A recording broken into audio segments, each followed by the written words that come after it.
Hi folks, welcome. I'm so excited to talk to you today about open education resources. Before we do that, let's just do some really quick introductions. Those of you who can't see me, I'm Sherry. I'm off camera and I'm going to be asking the questions here today. I'm the Executive Director for the Student Association, and today I have 5 of our council members with us to talk about this really important topic. Law? Introduce yourself. My name is Lawrence Andrews. I'm taking business administration here at Norquest, and I'm in my last term. My name is Ama, and I'm in social work program, and this is my last term also. Hi everyone, my name is Ravdeep. I'm in FBET and in my last semester I'm going to graduate this term. Thank you. Hi everyone, I'm Naomi and I'm a practical nursing student. I'm also finishing this term. Hi everyone, my name is Jason Singh Naring and I'm in settlement studies and this is my last term. Thank you everyone. All right. It's really exciting to have you all here with us today. So we're going to get into just providing folks with a little bit of information about what open education resources are, or as they're commonly called, OERs. So we can start here. Can you tell me a little bit about what open education resources are? Well, open education resources are your free access to knowledge. I guess that's how I'm going to put it. Everything is there for you to access. There's no barriers to get it other than having access to internet and a computer. Excellent. For me, I don't know much about open education resources, but from my understanding is like any material teacher can use to teach in class, allow students to have it free. Yeah, thank you. For me, OER is like a broad world other than textbooks, because in textbook you just get some knowledge, but in OER, in open education resources, you can know much about a subject or anything you are searching for. Yeah, I think adding on to what everyone has said, I think OER is more of like your key to knowledge. It keeps every instructor, students updated with all the evolving changes in terms of settlement on all the other educations that some students are currently learning. According to me, OER helps you to engage in more new knowledge and having a more wider ideas and thoughts which you cannot even get from the AIs. So that's what is. All right. Is anyone here currently taking a course where there are no textbooks, so a zero textbook course? Yeah, so there's a couple of you for sure.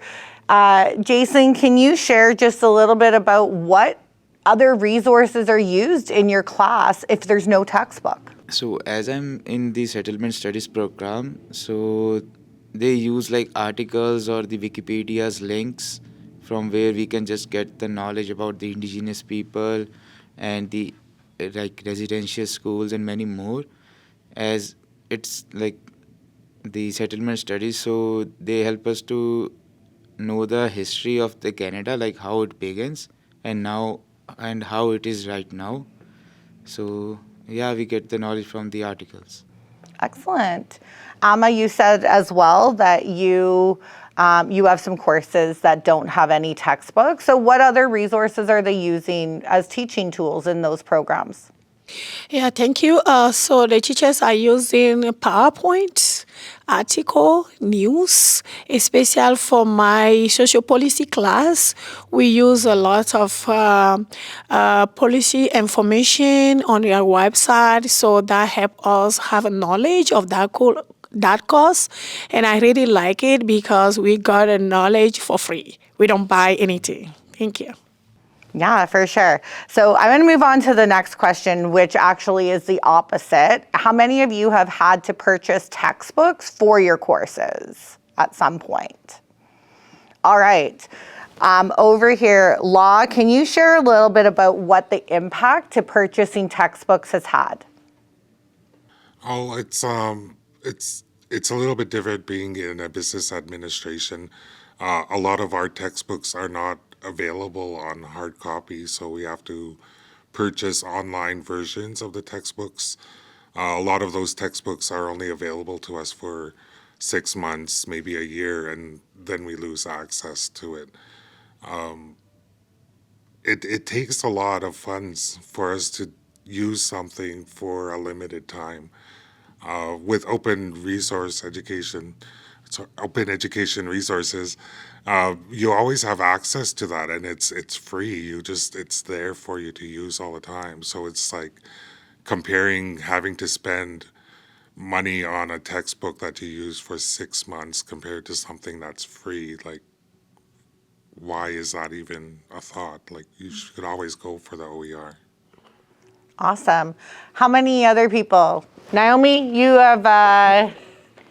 you're in nursing. There's some textbooks, so we've heard. Yes, there's a lot of textbook courses that I have, like textbooks that I had to purchase, especially like with me as a learner. I prefer to learn with physical books because I learn better with the touch and feel kind of aspect of it. And most of our books are hardbounds. It's heavy and thick, and they're expensive. I think a book costs $180, a physical copy, and I would always have to purchase at least like 4 of them. And it's a lot of money that I could have put elsewhere. And then there's the fact that I have to carry things, and I have back problems. It's a big thing for me to like have something convenient and light, but that doesn't really apply in terms of physical books as a nursing student. So that's another factor that I have to consider.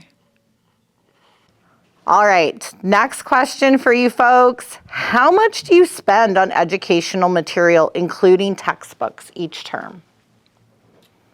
If we talk about the cost, it's usually fluctuating because in our terms, like if I start with my second term, I spend like $300 for 3 textbooks. And if I talk about my last semester, I spent like just $90 as in one subject called marketing strategy. You have to purchase a simulation. So it's a type of textbook, and you get all the resources which we need for the subject. And it's fluctuating in every term. You need to buy 3 or 4, or sometimes even it's 0. Okay, so I'm gonna stay with you for a second. What would you spend that money on if you didn't have to buy those textbooks? If I didn't have to buy the textbook, I usually go for shopping. And it usually depends if I need some clothes or I spend it on food. Okay. Amma, how much are you spending on textbooks? Okay. Last time in fall, I spent like a $600 for the textbook. So it's quite expensive for me because I have to buy 4 textbooks, and some of them are 150 something, 160 and 95. So I spent like quite $600 for my 4 textbooks. Yeah. What would you spend that money on if you didn't have to buy textbooks? I will spend that money for like taking care of myself, my mental well-being, because the school and the education is giving me stress. And as mom, I can go out with my children and have fun. Yeah, thank you. All right. Law. How much dough are you spending? It depends on each term. Like this term, I'm only taking 3 courses, and my textbooks this course, I think, range between $80 and $60, $80 per textbook. So that was 3 textbooks. I'd say probably spent around maybe $200 on a textbook this term. Where would that money be going otherwise? Probably stress reduction.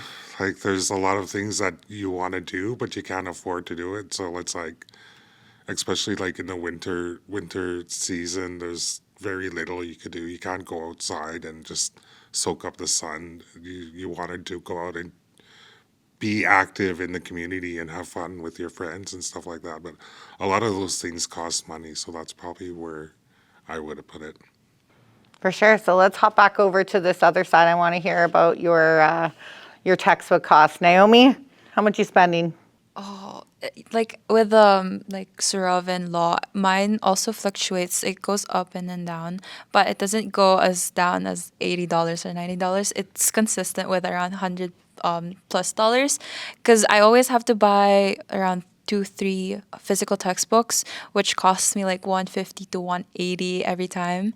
And then in addition to that, there's also like Shadow Health, was just an online course, as well as the Safe Medicate, which is another online course which costs me like $90. And then I have to repurchase it at certain terms. Like twice, I have purchased Shadow Health twice or thrice already. So that's still a lot of things that I still need to consider and have money for or budget for. Where would you redirect that money to if you weren't spending it on textbooks? Investment. Yeah, because I've been working on investments recently with my my dad. They've been teaching me about budgeting and stuff. I would most likely be investing it instead and actually grow my money and actually be financially independent, or actually have more money or investment for later on, for future, I'd say. For sure. Jason, last word on this. How much money are you spending?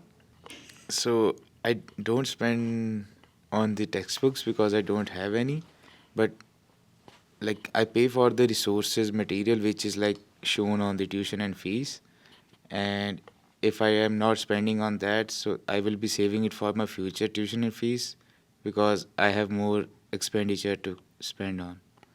That's everything. Yeah, for sure. How many of you have, where there's been a textbook for a course, you've made the choice not to purchase a textbook? Have you been in a situation like that? Yeah, Sarav, go ahead. So, in my course name English, Business English, so we were given a choice if you want to buy the textbook or you're going to go for open resources on internet.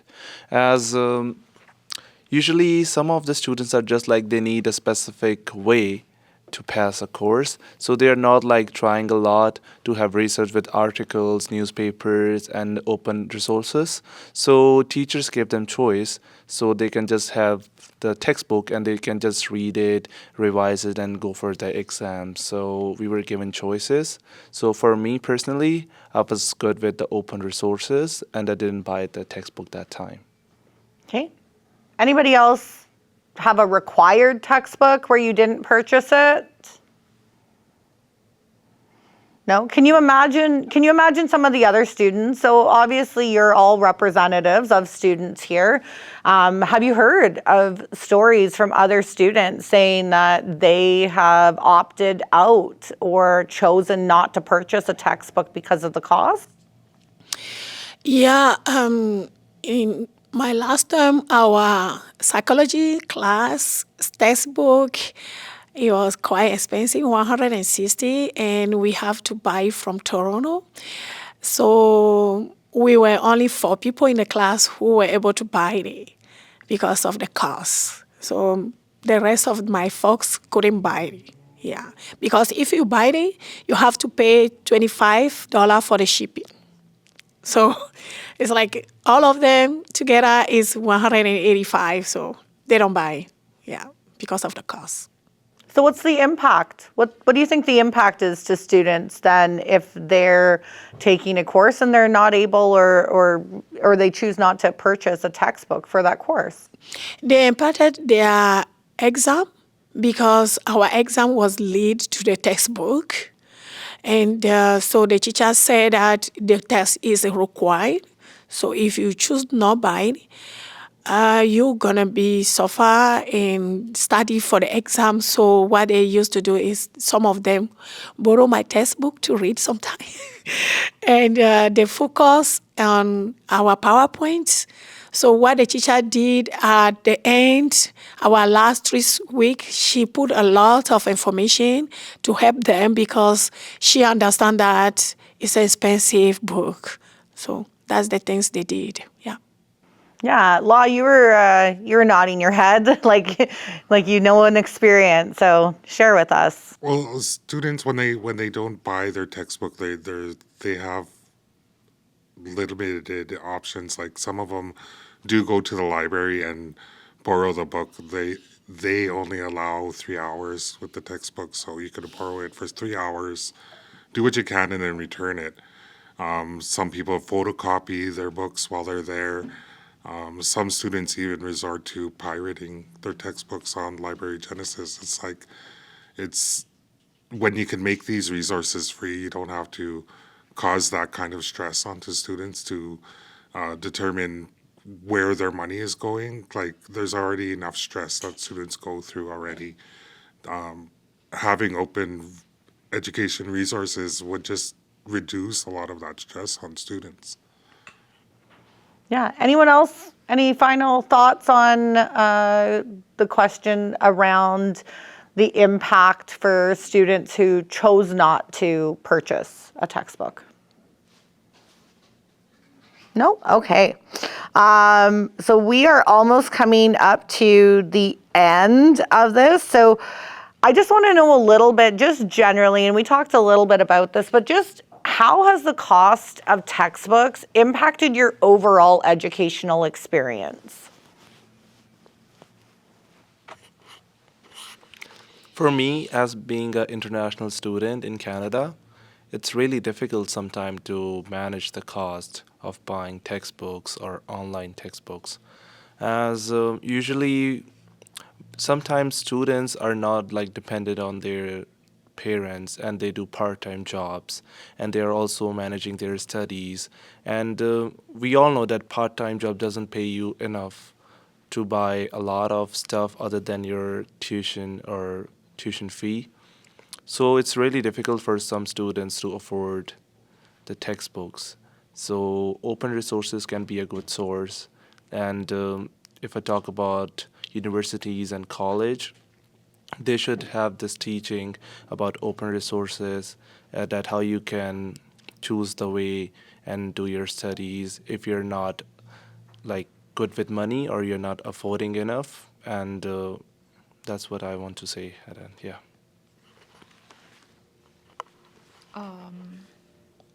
How it impacted? I think a lot of students tend to be behind if they're unable to purchase the books. Like Amma and Law have said previously, that if they are unable to purchase the book itself, they have to adjust their plan in a day of like how when they can borrow the book in the library, and then they have to take into consideration the fact that the book may not always be available, so that can put their assignments behind, or putting them apart from the exams behind for the exams to review and stuff. I think it's very convenient to have the OER, because then we could easily search and then look up any relevant discussions or educations that's related to the topic that we need to learn. Other impact, I would say, I'd say that it impacted a lot with learning wise, because some of us learn better online, or some learn better in physical books. I learn better in physical books. It's a lot more costly, but some students who can use the OERs can also use to like have it printed if they are able to. That's what the library is for as well. So I think that's helpful. As an international student, even though I'm not having any books required in my course, but I still can feel the pain of the students, as we are paying 3 times more the domestic like tuition fees from the domestic students, and even working on the like low minimum wage, you cannot afford the textbooks, even though the OER is a good opportunity for the students, so it will help and impact the grades of the students. Thank you. Yeah. Any other thoughts on the impact? Yeah, buying a textbook for education really impact our daily life because first of all, as my peer just said before, it's heavy first, expensive. So and if you I am a domestic student, but it's still hard for me to buy the book. And sometimes if you have a money, the book are not available to find it. So I think the OER will be the good option for us to help a future student to improve the education system. Thank you. Well, from my perspective, there's a whole bunch of different factors of being a student. There's you have your school life, you have your work life, and you have your home life, and you need to balance all of three of those things to have a healthy self view, I guess, and helping reduce some of that. Like anything would help reduce stresses upon a student. I think you should do it. Like if you're going to reduce costs, it would help a lot of students, especially with being stressed and having their work-life balance. It'll be a lot easier for students, I think, with more open education resources. Excellent. So we are currently asking the college to list on the website which courses are zero textbook costs. What impact do you think that would have for new students coming to study? I think it would make a big impact on for new students. If you could visually see how much you're saving and how much like you're gonna be not having to spend. Like if I saw something that's free, I'm gonna go for the free option rather than having to pay. Eventually with let's say 4 terms in for 2 years, that would be close to $2,000 in just books where they could all be free in OERs. Like what it seeing that online, I think it would bring in more students. Actually, it would help a lot of students. They would see the benefit they would have of coming to a college that provides those open education resources. Yeah, that would be really good. And followed what Lord just said. So that will be a good advertise for Norquest because as a future student, I know when you are searching for school, you wanted to see what advantage you're going to have, what is going to help you. So if we have that option online for students to see future folks, I think it make many people register to study here at Norquest because at Norquest we are included. If we talk about the future students, that'll be really great if we are known like what we are paying for, or do we need to pay for the textbook for some courses or not. As if we are knowing if you have to pay for that particular course, then we have to be ready. As sometimes it happens like when you take a course, and after 10 days of taking that course, you are told to buy the textbook. You're not being known like till you're taking the course, so that'll be really good option for all the future coming students in Norquest. Yeah, adding on to what my peers have said, I think it's really a good idea to have like being able to search which courses is zero textbook, because a lot of students or people in our generation would like to have an upgrade in their education, and it would be a lot more convenient and definitely lesser stress of trying to find which institution or to go to, what kind of course do you really want to take. I think that puts them in lesser stressful kind of mindset because they also have to take into consideration the cost, tuition fee, and like Sir have said, the being blindsided of like needing to purchase a textbook once you've enrolled is not something that you're always prepared or everyone is always prepared for. So I think it's a very good idea to have that put out in the Norquest website as well. I think that's like Amma has said, it's a good marketing strategy. So having courses with zero textbook cost will be having more preferences over the other course like courses, because as students are already paying so much for their courses, and spending again for the textbooks doesn't mean. So yeah, it's good that if they have OERs for free, so it will be very beneficial for them, and even having a good impact on their grades, because they need a good GPA for having a good standout. Thank you. All right. Well, thank you so much for sitting down with us today and talking about open education resources. I really appreciate you being here, taking the time to share your experiences. You all have very different, very diverse experiences with working with or having OERs as part of your course. And I think that that's really helps to shape sort of the conversation around open education and open education resources. I know here at Norquest, they've done, a lot of work in this area. And I know that one of the things that we talk about is how it reduces barriers to education.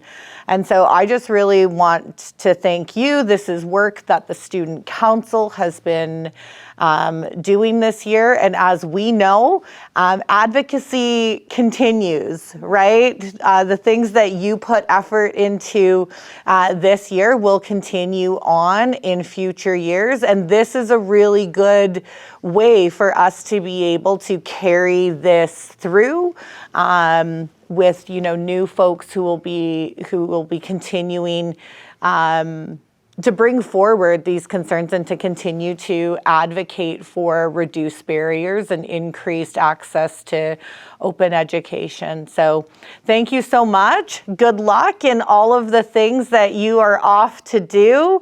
And we can't wait to see where you are next. Maybe creating some of those open education resources. Thank you for having us. Thank you. Thank you for having us. You're welcome. Let's do it. Awesome. All right, folks. Thanks so much. Ooh.